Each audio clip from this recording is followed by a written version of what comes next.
Hello, my name is Kirstin Davis, and today I'm going to be sharing the results of a survey that I conducted with our kindergarten and first grade teachers that focused on the reading and language arts grading and testing practices on our campus. The purpose of this presentation really is to walk through that process, highlight any of the key findings from the results of that survey, and then discuss what recommendations we have that are going to help improve the grading practices as well as the student outcomes moving forward. So we will start by looking at the purpose behind this survey. So the purpose of this survey was to gather direct feedback from our teachers who are implementing our current grading and assessment system on a daily basis.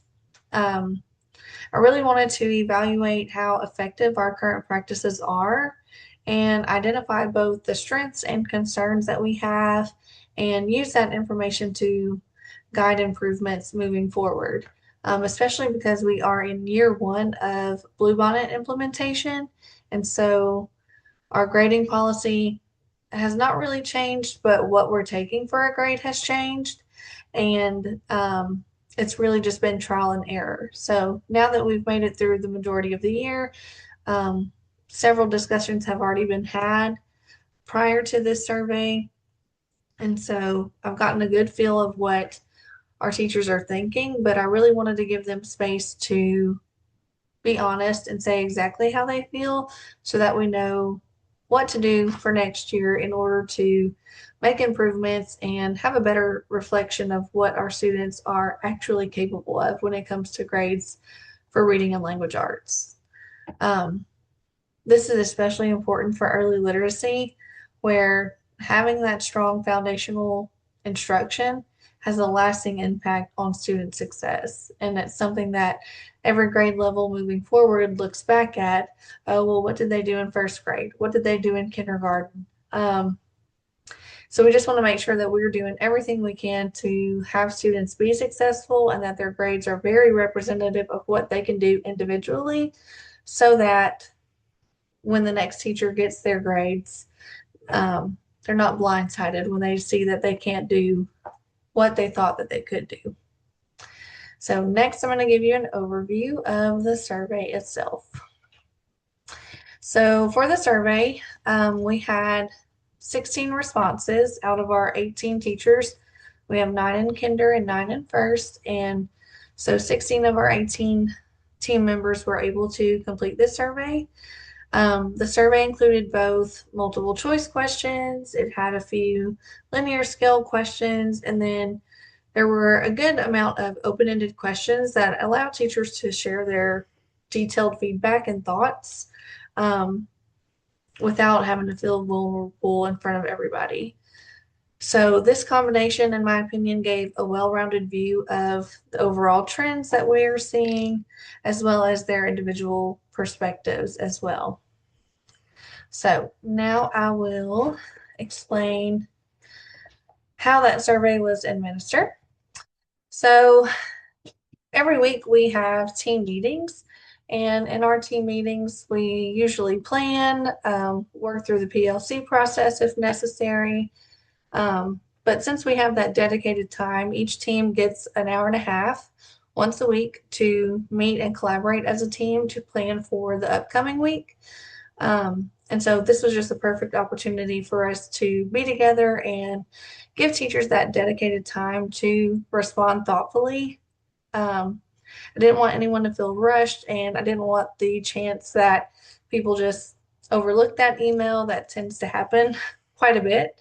So uh, this was given during our team planning. And again, they were given about 20 minutes that allowed them to take their time and answer thoughtfully and thoroughly.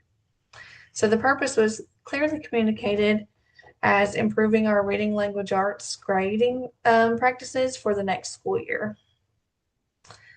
So now that we have covered that, let's talk about what is working well. So the strengths that were identified here were that we have very clear expectations. All of our teachers agreed that our assessments are aligned with what is being taught in the new curriculum and in their classrooms. There's also consistency across the grade level, so everyone is taking grades on the same things, and so grades are pretty similar across the board, which I believe is a strong positive for our campus. Additionally, teachers share that the data that they collect is very useful in helping guide their instruction. And although all of these strengths are important, the survey revealed some concerns that have been already discussed a little bit throughout the year, but this really solidified what I kind of already had in mind. So, our grading concerns. Obviously, one of our major concerns was that there was a balance discrepancy in our grading components. Most of our teachers felt that foundational skills, such as like phonics tests, spelling tests, a couple of grammar things, word recognition tests, those tend to be weighted more heavily, and not necessarily weighted more heavily, but we take more of those grades than we do grades that truly show a child's individual reading ability. And so this raises concerns that grades don't fully reflect a student's true reading ability, especially in those areas like reading comprehension and fluency. And that is huge for us, especially because we send our first graders on to another campus where second grade is housed. And we feel like we get the blame a lot of, well, you sent us these kids and they can't read, but they had a 98 in reading or they had an 87 in reading. And so sometimes their grades look a lot better than what they're actually capable of. And so we're seeing that a lot with taking more of the foundational grades than we are the reading comprehension and fluency grades. And so that was something that was a concern across the board pretty much for all of our teachers.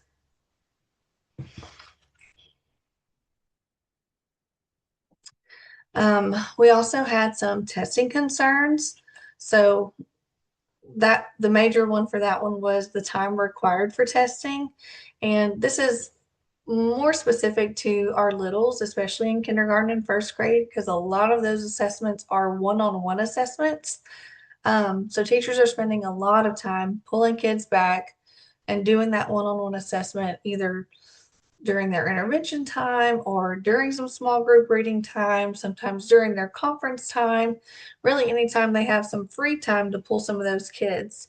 And so a lot of our teachers expressed on the survey that these assessments, these type of assessments are very time consuming and it takes away from their instructional time. So that was a downside. Um, they also shared that it's limiting their opportunity for that small group instruction or their intervention time or reteaching. Because they're spending so much time doing one-on-one assessments, they're not getting to have that small group instruction or have those intervention or remediation moments with kiddos. And so we're actually doing a disservice to our kids who need some extra support. It's just getting overlooked by the amount of testing that's having to be done. And so they agree that while these assessments are valuable, the current process may be impacting our instruction overall.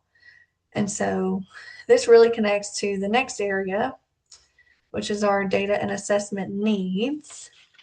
And our teachers expressed that there's a need for more meaningful and comprehensive reading data, like I stated previously. We're not having as much of those grades, and that comes with the Blue Bonnet. So we're having to kind of pull and figure out what we can do to beef that up a little bit.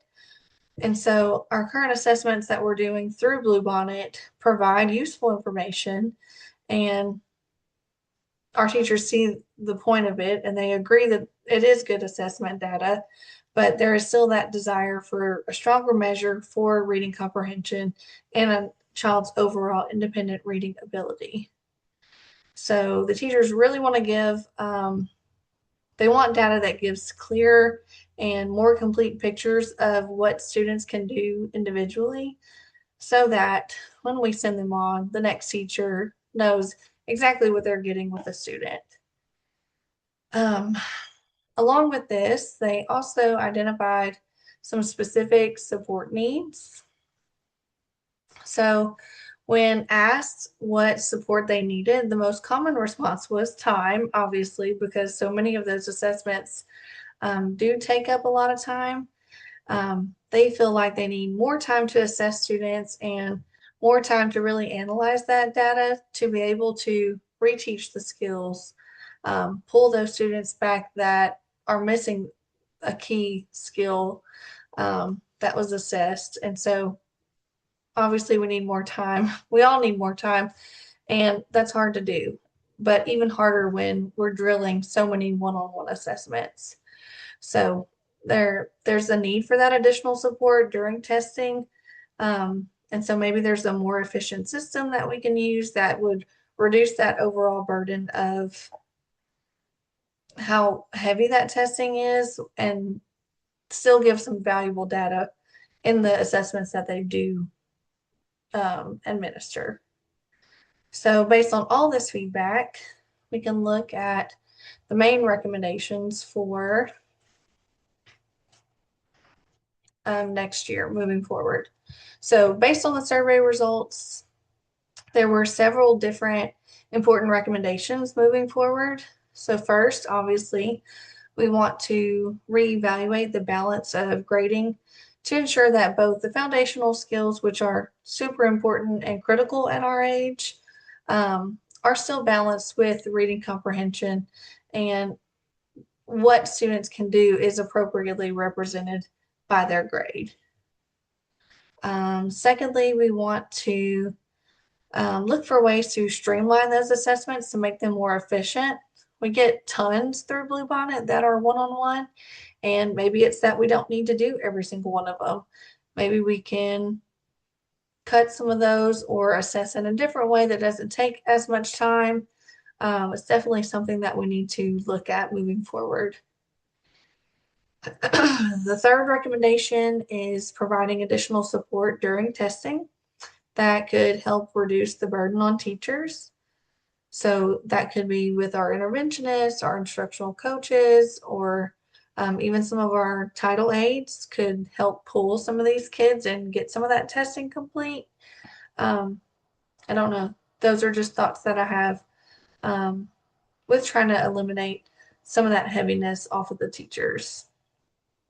And then finally, we would like to improve the comprehension measures that are going to ensure that our grades more accurately reflect individual student reading ability. So with these in mind, here are our next steps moving forward. So our next steps would be that I would share these results with our staff and collaborate with our teachers to refine those grading practices. The goal here would really be to implement thoughtful and intentional changes for next school year. It'll be year 2 of Bluebonnet. We will have completed the entire curriculum in reading and foundational skills.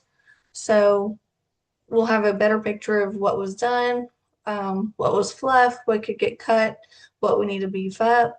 I feel like at this point of the year, we have a really good idea of where we want to go moving forward, but now we can really have that conversation openly now that we kind of are on the same page. And then obviously we want to continue to monitor the effectiveness of any of those adjustments and just ensure that we are meeting the needs of both our students and our teachers when it comes to these grading practices. So before we wrap up, my final takeaway is that this process really enforced the importance of data-driven decision-making and also the value of teacher voice. So by listening to those who are directly involved in the instruction, we really can make a more informed decision that will positively impact student learning and also take some weight off of our teachers. Ultimately, our goal is to ensure that our grading and assessment practices really support our student success. And again, like I said, we are a campus that shifts students up a grade, but also to another campus. And we just want to be accountable for what we send over. We want to make sure that our students' grades accurately reflect what they can do. We're kind of tired of that. Well, they had A's and B's and they had all honor roll, but they can't read. I feel like that's a common theme we get every single year. And in my opinion, this curriculum has fixed a lot of that. We are teaching the skills deeply, more deeply, I would say, than we have before.